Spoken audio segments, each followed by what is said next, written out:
నమామి భగవత్పాద శంకరం లోకశంకరం. సభాకల్పకరం వల్లే చాలా విశేషమైనటువంటి రోజు.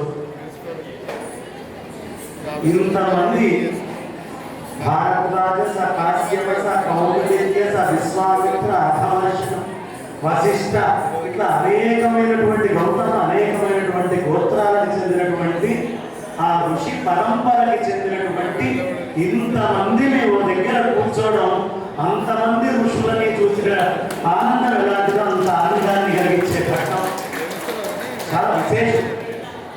మా బాలా శ్రీనివాస్ గారు బ్రాహ్మణ సంక్షేమ వేదిక అని ఏర్పాటు చేసి కార్తీక వనభోజనాలు, సమారాధనలు, అలాగే కరోనా సమయంలో మిగతా అందరికీ ఎవరి దగ్గర నుంచైనా యాచించో భయపెట్టో బతుకులాడో బాబాలో తీసుకునేటటువంటి లక్షణం ఉంటుంది. కానీ ఇందాక ప్రదీప్ గారు చెప్పారు, మనకు యాటిట్యూడ్ అనేది ఉంటుంది. స్కిల్ నాలెడ్జ్తో పాటు యాటిట్యూడ్. ఏంటి ఆ యాటిట్యూడ్ అంటే ఎట్టి పరిస్థితుల్లోనూ ఇంకొకటి దగ్గరికి వెళ్ళి మన స్థాయిని తగ్గించుకోవాలంటే సిగ్గుపడదు. అది గుర్తించి బ్రాహ్మణ సంక్షేమ వేదిక తరఫున అద్భుతంగా అప్పుడు భోజనానికి అవసరమైనటువంటి ఏర్పాటు నేనే ప్రత్యక్ష సాక్షి. కొన్ని వేల మందికి వాళ్ళు ఈ సంస్థ తరఫున అవసరమైనటువంటి ఆహార పదార్థాలన్నింటినీ అందించారు. ఒకసారి గట్టిగా కంఠాధ్వనితో.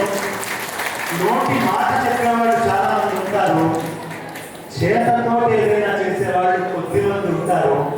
అలా చేతలతో చేసి చూపించేవాళ్ళు మా బాలా శ్రీనివాస్ గారు, గాంధీ గారు. ఇంకొక ఆలోచన వచ్చింది వాళ్ళకి, ఏమండి ఇలా సమారాధనలు కష్టంలో ఉన్నవాళ్ళు కాదు, కష్టాలని తీర్చే సమర్థులు కూడా చాలా మంది మన బ్రాహ్మణత్వంలో ఉన్నారు. వాళ్ళు అర్చకుల రూపంలో ఉన్నారు. మొత్తం భారతదేశంలో ఉండేటటువంటి ప్రధానమైనటువంటి ద్వాదశ జ్యోతిర్లింగ అష్టాదశ శక్తిపీఠాల యొక్క ప్రధానమైన అర్చకులందరినీ ఆహ్వానించి వాళ్ళందరినీ కూడా అర్చించుకున్నటువంటి గొప్ప సంస్థ బ్రాహ్మణ సంక్షేమ వేదిక.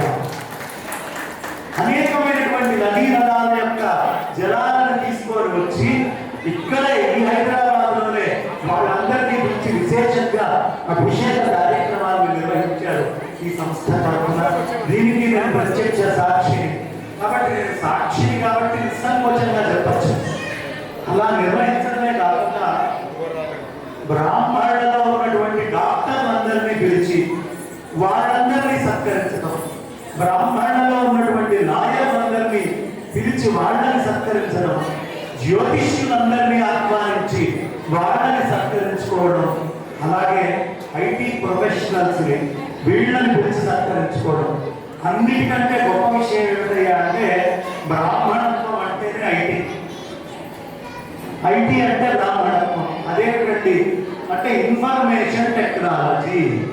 ఈ సృష్టిలో గ్రహాలలో ఏమవుతుంది, స్వర్గాది లోకాలలో ఏమవుతుంది, నరకాది లోకాలలో ఏమవుతుంది, ఈ భూమండలంలో ఎక్కడెక్కడ ఏ ప్రదేశాలు ఉన్నాయి, ఏ వృక్ష జాతులు ఉన్నాయి, ఏ జంతు జాతులు ఉన్నాయి, ఎవరి ఆలోచన విధానం ఎలా ఉంటుంది, ఎవరి రక్తంలో DNA ఏ విధంగా ఉంటుంది, వాళ్ళ ఆరోగ్యాన్ని ఏ విధంగా చూడాలి, వైద్య శాస్త్రాన్ని ముందరికి ఎట్లా తీసుకొని వెళ్ళాలి, అలాగే మిగతా సమాజంలో అవసరమైనటువంటి ఎకనామిక్స్ మిగతా అన్ని కులాలని జాగ్రత్తగా కలుపుకుంటూ తీసుకెళ్లి ఈ దేశాన్ని ధర్మం నుంచి తప్పకుండా కాపాడినటువంటి ఒక్క గుణము సమస్త వ్యవస్థ ఏదైనా ఉంది అంటే అది బ్రాహ్మణ వ్యవస్థ. సాహిత్యంతో కాపాడారు, ఇన్ఫర్మేషన్ టెక్నాలజీతో కాపాడారు. చాలా విశేషమైనటువంటి ఇన్ఫర్మేషన్ ఉంటుందండి. ఏ విత్తనం ఏ సమయంలో నాటితే ఈ పంట పాడుగాదు. ఈ రోజుకి మోస్ట్ అడ్వాన్స్డ్ వాళ్ళందరూ వాడుతున్నటువంటిది ఇదే. మొన్న మధ్య అమెరికాలో ఓ డాక్టర్ దగ్గరికి పసి పిల్లల్ని తీసుకొని వెళ్తే తల కొంచెం బాగా ఎక్కువగా ఉబ్బి ఉంది. ఆ డాక్టర్స్ చాలా కేర్ఫుల్గా జాగ్రత్తగా ట్రీట్ చేయాలి, ఎవరు ఎక్కువ ముట్టుకోవద్దు, అది చేయొద్దు ఇది చేయొద్దు అని రకరకాల కండిషన్స్ పెడితే ఇక్కడి నుంచి వెళ్ళినటువంటి గౌతమ గోత్రానికి చెందినటువంటి బాబు గారు వాళ్ళ మొహం అని చెప్పి వాళ్ళ తలని మొత్తం ఇట్లా పుట్టిన వెంటనే కాస్త పిసికి శుభ్రం చేసి నార్మల్ చేస్తే ఆ డాక్టర్స్ చూసి ఆ తలని ఆశ్చర్యపోయి మ్యానీస్ ఎడ్యుకేషన్ అని అమెరికాలో ఇవాళ మన పూర్వపు నానమ్మలు పిల్లల్ని ఎలా చూసేవాళ్ళు, ఆములను ఎక్కడ పోసేవాళ్ళు, ఆఖరికి నవరంధ్రాలను ఇలా తెరిచి మొహమాటం లేకుండా ఊరి స్నానం చేయించేటటువంటి మహత్తరమైన వైద్య విధానం ఈ దేశంలో కాపాడినటువంటి వాడు బ్రాహ్మణుడు. ఇలా అనేకమైనటువంటి విద్యల్లో ఒక విద్యలో కాదు, మీరు తర్కం, వ్యాకరణం, న్యాయం, వేదాంతం, మీమాంస, ఏమంటే రక్తవర్ణం, రక్తగంధ, రక్తపుష్పం అని మొత్తం ఇక్కడ కూర్చొని కుజగ్రహానికి పూజ చేస్తే ఇవాళ శాటిలైట్ పంపించేమిటంటే చెప్పింది ఎర్రటి వర్ణంలో ఉంటాడు అని ఆయనకు సంబంధించినటువంటి విశేషాలని. శనిగ్రహం నల్లగా ఉంటుంది, ఇక్కడ ముందే చెప్పారు నీలవర్ణంలో ఉంటుంది. వాడు మరి టెలిస్కోప్ కనుక్కుందే 1650 మంది. ఎప్పుడు మన వాళ్ళు కనుక్కున్నారు, ఎప్పుడు ఇవన్నీ దర్శించారు. కాబట్టి విశేషమైనటువంటి ఇన్ఫర్మేషన్ టెక్నాలజీ. దురదృష్టమో దురదృష్టమో 150 కోట్ల మంది జనాభా ఈ భారతదేశంలో ఇప్పుడు ఉన్నారు. ఒకప్పుడు 5 కోట్ల జనాభా ఉండేవాళ్ళు. 5 కోట్ల జనాభా ఉన్నప్పుడు ఈ సనాతనమైన వైదిక ధర్మాన్ని మనం ఎంత కాపాడుతున్నామో అందులో శతాంశము, సహస్రాంశము 150 కోట్ల మంది ఉండి కూడా మనం కాపాడుకోలేకపోతున్నాము. కానీ ఈ ఇన్ఫర్మేషన్ టెక్నాలజీ ప్రభంజనం వచ్చిన తర్వాత ఇవాళ అనేకమైనటువంటి విద్యలకు సంబంధించిన విషయాల్ని గూగుల్ చేసి మన ధర్మానికి సంబంధించిన విషయాన్ని మనం చూసుకోగలుగుతున్నాము. అంటే బ్రాహ్మణ ఐటీ ప్రొఫెషనల్స్ ప్రధానంగా కూర్చొని తపస్సులాగా పని చేస్తే ఇవాళ మనం చూడగలరు. కాబట్టి ఇవాళ విశేషంగా వీళ్ళందరూ కూడా ఈ ఇన్ఫర్మేషన్ టెక్నాలజీ అనేటటువంటి దాన్ని కాపాడుతూ ఉన్నారు. ఇన్ఫర్మేషన్ టెక్నాలజీలో బ్రాహ్మణులు ఎక్కాక వారు బాలా శ్రీనివాస్ గారు మాట్లాడుతూ ఐటీ ఇండస్ట్రీ కనుక లేకపోతే బ్రాహ్మణ పరిస్థితి ఏమిటి అన్నారు. నేను దానికి వ్యతిరేకంగా చెప్తున్నాను. బ్రాహ్మణులు కనుక లేకపోతే ఐటీ ఇన్ఫర్మేషన్ టెక్నాలజీ పరిస్థితి ప్రపంచంలో ఏమిటి అని ఆలోచించుకోవాల్సిన పరిస్థితి.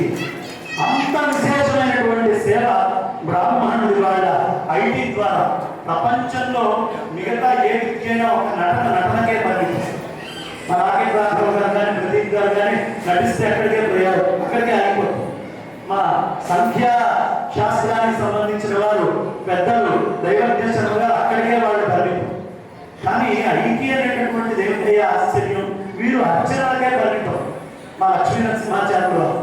కానీ ఐటీలో గొప్పతనం అది వేరు పెట్టని రంగం ఉండదు. ప్రపంచంలో ఎన్ని రంగాలు ఉన్నాయో ఆ అన్ని రంగాల్లో వేరుపెట్టేటటువంటి సంస్థ, అన్నిటికీ సహకరించేటువంటి సంస్థ ఇన్ఫర్మేషన్ టెక్నాలజీ. మంచి చెడు రెండింటికి కూడా ఇన్ఫర్మేషన్ టెక్నాలజీ అనేటువంటి వ్యవస్థ. మన పూర్వీకులు ఏనాడో ఈ క్లౌడ్ టెక్నాలజీస్ గురించి, ఇవాళ మనం ఆర్టిఫిషియల్ ఇంటెలిజెన్స్ అంటున్న క్లౌడ్ టెక్నాలజీ, రామచంద్రమూర్తి మేఘాలని బట్టి ఆ మేఘ సందేశాలను తీసుకొని చెప్తూ ఉండేవారు. క్లౌడ్ టెక్నాలజీ అంటే ఏమిటయ్యా, ప్రపంచంలో ఉన్న విజ్ఞానాన్నంతా ఓ బ్రాహ్మణుల దగ్గర పెట్టుకొని తన పంచాంగంలో నుంచో తనకు సంబంధించినటువంటి తన దగ్గర ఉండేటటువంటి శాస్త్రాల నుంచో తీసి అవసరమైనటువంటి సొల్యూషన్స్, ఆ ఇన్ఫర్మేషన్ టెక్నాలజీ తోటి సొల్యూషన్స్ ఇస్తూ ఉండేవాళ్ళు. ఇవాళ ఐటీ చేస్తున్నటువంటిది. మీలో ఎవరైనా మీమాంసా శాస్త్రం కనుక చదివితే ఎగ్జాక్ట్ మీమాంసా శాస్త్రంలో ఏ కమాండ్స్ ఉంటాయో మీరు డెవలప్ చేసేటటువంటి ఐటీలో 100% అవే సూత్రాలని వాడుతున్నారు తప్ప వేరే సూత్రాలు లేవు. ఇది నేను ఘంటాపరంగా చెప్తున్నాను. కావాలంటే వెళ్ళి మీరు ఉత్తర మీమాంసా శాస్త్రాన్ని తీసి పూర్వ మీమాంసా శాస్త్రాన్ని తీసి పూర్వపక్షము అలాగే దానికి సిద్ధాంతము ఈ రెండు చేస్తూ ఆ సిద్ధాంతాన్ని ఎలా పెడతారో దాన్నే కమాండ్ పెడతారు. ఆ కమాండ్స్ ని ఇవాళ మొత్తం ఎక్కడి నుంచి తీసుకుంది ప్రపంచము అంటే మనకి సంబంధించినటువంటి ఉత్తర మీమాంసలు ఇచ్చే ప్రధానంగా తీసుకుంది. కాబట్టి ఈ విషయం అంతా బాగానే ఉందండి. ఈ బ్రాహ్మణ సంక్షేమ వేదిక నుంచి ఈ లాయర్లని, డాక్టర్లని, ఐటీ ప్రొఫెషనల్స్ ని ఎందుకు అంటే అమ్మా ఇది చాలా ప్రధానమైన విషయం. ఈ లైఫ్ లో రెండు ఉంటాయండి. ఒకటి కెరీర్ గోల్, రెండోది లైఫ్ గోల్. ఇప్పుడు మీరు నటన చెప్పండి, ఐటీ రంగం చెప్పండి, వైద్యం చెప్పండి, లేదు ఇంకొక రంగం చెప్పండి, ఇవన్నీ కెరీర్ ఓరియంటెడ్.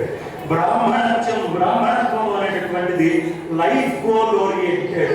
అందుకనే ఇందాక వారు మీరు గూగుల్లో సెర్చ్ చేసి ఏమిటయ్యా బ్రాహ్మణత్వానికి నేను చూసినటువంటిది అంటే, ఎవరైతే సెల్ఫ్ తీసుకొని హైయెస్ట్ బీయింగ్ ఎవరైతే ఉంటారో వాళ్ళని బ్రాహ్మణులు అంటారు. అంటే స్వస్వరూపానుసంధానం కలిగినటువంటి వాళ్ళు బ్రాహ్మణులు. నాకు ఆ బ్రహ్మానికి అభేదము అనేటటువంటి జ్ఞానం కలిగినటువంటి వాళ్ళు బ్రాహ్మణులు. కాబట్టి లైఫ్ గోల్ని మర్చిపోకండి. కెరీర్ గోల్లో జాబ్స్ ఇందాకే ఇక్కడ ఉన్నటువంటి పెద్దలు అనేక మంది, ఇక్కడ ఉన్నటువంటి సాఫ్ట్వేర్ రంగంలో ఉన్న ప్రముఖులు అందరి పేర్లు చెప్పాలంటే సమయం అవుతుంది. కానీ ఒక్కొక్కళ్ళు చెప్పినటువంటి ప్రతి మాట చాలా గొప్పగా ఈ బ్రాహ్మణ ధర్మానికి సంబంధించి మా దగ్గర ఉద్యోగాలు ఎలా ఇస్తాం, ఈ విధంగా చేయగలిస్తాం అని చెబుతూనే ఎలా అయితే ఉద్యోగాలు ఇస్తున్నారో అలాగే బ్రాహ్మణత్వం అంటే ఏమిటి అనేది ప్రమోట్ చేయడానికి కూడా మీరందరూ మీ రంగాలలో ఏ విధంగా సహకరించగలరో చేయవలసిందిగా నేను అభ్యర్థిస్తున్నా. అనేక డిజిటల్ లైబ్రరీస్ వచ్చినాయి, పురాణాలు అన్ని తయారవుతున్నాయి. కానీ నా చిన్న రిక్వెస్ట్, నేను ఒక 3000 పేజీల రిపోర్ట్ కూడా తయారు చేసి పెట్టాను. చాలా విశేషమైనటువంటి ప్రాజెక్ట్ రిపోర్టు. దయ ఉంచి బ్రాహ్మణులని ఓలా ఊబర్ కనెక్ట్ చేసినట్టుగా యావత్ ప్రపంచంలో ఒక ఫోన్లో ఎక్కడ పెట్టుకొని వెళ్ళినా ఒక అర్చకుడో ఒక పురోహితుడో బతికే విధంగా ఆ విధమైనటువంటి వ్యవస్థని మీరు తీసుకొస్తే భారతదేశం ఎకానమీ పంచాంగం ద్వారా ప్రతి సంవత్సరం 10 లక్షల కోట్ల రెవెన్యూ ఈ భారతదేశంలో ఆర్గనైజ్డ్ సెక్టార్ అని మీరు చెప్పేవి ఓన్లీ 10% జాబ్స్ ఇస్తున్నాయి, 90% అనార్గనైజ్డ్ సెక్టార్స్ ఇస్తున్నాయి. ఆ 90% అనార్గనైజ్డ్ సెక్టార్స్ లో పంచాంగము 90% సెక్టార్స్ లోను ప్రభావితం చూపిస్తూ ఉద్యోగాలను ఇస్తుంది. అది బ్రాహ్మణత్వం అంటే, అది సనాతన వైదిక ధర్మం అంటే. ఒక పెళ్లి జరిగినా, ఒక బ్రహ్మోత్సవం జరిగినా, లేదు మీరు ప్రపంచంలో బారసాలు, పుట్టినరోజులు ఏవి తీసుకున్నా ఇవన్నీ పంచాంగం నుంచి వస్తున్నాయి. కానీ ఇది అనార్గనైజ్డ్ సెక్టార్ నుంచి మీరు ఇంట్లో చేసుకునే వ్రతాలు, పూజలు అన్నీ కూడా 10 లక్షల కోట్లకి పైన రెవెన్యూ ఈ ప్రపంచంలో సనాతన వైదిక ధర్మం నుంచి పూలమ్మేవాడు, పండమ్మేవాడు, కూరగాయలు అమ్మేవాడు, అరిటాకులు అమ్మేవాడు అందరూ సంపాదిస్తున్నారు. ఈ 10 లక్షల కోట్ల అనార్గనైజ్డ్ సెక్టార్ ని ఏనాడు ఇక్కడ ఉన్నటువంటి ఐటీస్ ప్రొఫెషనల్స్ ఆర్గనైజ్డ్ సెక్టార్ కింద మార్చగలుగుతారో అప్పుడు వైదిక ధర్మం ఈ ప్రపంచంలో ఎప్పటికీ శాశ్వతంగా నిల్చొని ఉంటుంది అని అలా మీరందరూ ప్రయత్నం చేయాలని మనస శిరస మీ అందరినీ ప్రార్థిస్తూ అభ్యర్థిస్తూ దానికి అవసరమైనటువంటి ప్రాజెక్ట్ రిపోర్ట్ పూర్ణంగా కూడా నేను తయారు చేసి పెట్టాను. సమర్థులు ఎవరైనా ఉంటే దాన్ని ఇవ్వడానికి నేను సంసిద్ధంగా ఉన్నా. ఎక్కువ కష్టపడాల్సినటువంటి అవసరం కూడా లేదు. అన్ని లక్షల కోట్ల రెవెన్యూ మహా అంటే ఒక 50 కోట్ల ఖర్చు పెడితే ఇన్ని లక్షల కోట్ల రెవెన్యూని ట్యాప్ చేయగలిగేటువంటి ఇంటెలిజెన్స్ అవసరమైనటువంటి డేటా విత్ సహకారం ఆశీస్సులో శృంగేరి జగద్గురు మహాసంస్థానం నేను సంసిద్ధం చేసి ఉంచాను. సమర్థులు ఎవరైనా ఉంటే తీసుకోవచ్చని చెప్తూ ఇంతటి మహత్తర కార్యక్రమాన్ని ఏర్పాటు చేసినటువంటి పెద్దలైనటువంటి మా బాలా శ్రీనివాస్ గారికి, మోహన్ కుమార్ గాంధీ గారికి, ఈ సంస్థకి సంబంధించి అనేక జిల్లాల్లో కర్నూలు నుంచి, కరీంనగర్ నుంచి, అలాగే అనేక రాష్ట్రాల్లో ఆంధ్ర, తెలంగాణ నుంచి, మహారాష్ట్ర నుంచి సహకరిస్తున్నటువంటి అందరూ ఈ వేదిక మీద ఉన్న పెద్దలు మీరందరూ కూడా బ్రహ్మస్వరూపులే అని భావిస్తూ నా వాటికి విరామాన్ని ఇస్తున్నాను. స్వస్తి.